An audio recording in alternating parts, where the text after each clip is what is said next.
वरुड मोर्शी विधानसभा मतदारसंघात भाजपकडून उमेदवारी घेण्यासाठी भाजपचेच पदाधिकारी अनेक जण इच्छुक आहे।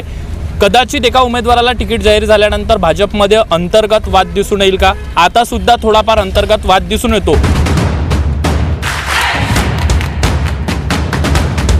महायुतीतून हा मतदारसंघ राष्ट्रवादीला सुटेल अशी चर्चा आहे, यात पण किती सत्यता आहे?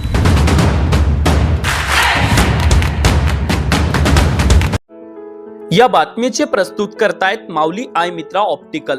आमच्याकडे सर्व प्रकारच्या नंबरचे चष्मे व सन गॉगल मिळेल।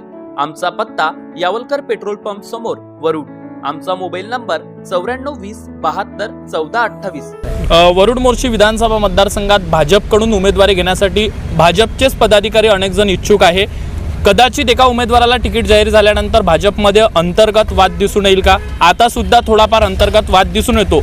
काय म्हणायचं? नाही, तिकिटासाठी इच्छुक अनेक जण असतात, परंतु एक वेळा भारतीय जनता पक्षाची तिकीट एका पक्षाच्या माणसाला जाहीर झाली की सगळे एकवटतात आणि त्याच्यामुळं तिकीट मागणं हे स्वाभाविक आहे। म्हणजे प्रत्येकाने इच्छुक असणं हे सुद्धा स्वाभाविक आहे, त्याच्यासाठी काम करणंही स्वाभाविक आहे।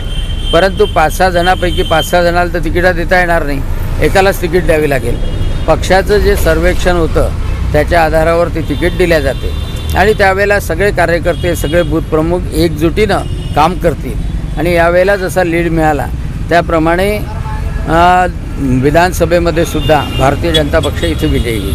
महायुतीतून हा मतदारसंघ राष्ट्रवादीला सुटेल अशी चर्चा आहे, यात पण किती सत्यता आहे? अजूनपर्यंत ती चर्चा माझ्यापर्यंत आलेली नाही, त्याच्यामुळं त्याच्याबद्दल अजून माहीत नाही मला। अजूनपर्यंत ती चर्चा माझ्यापर्यंत आलेली नाही, त्याच्यामुळं त्याच्याबद्दल अजून माहीत नाही मला।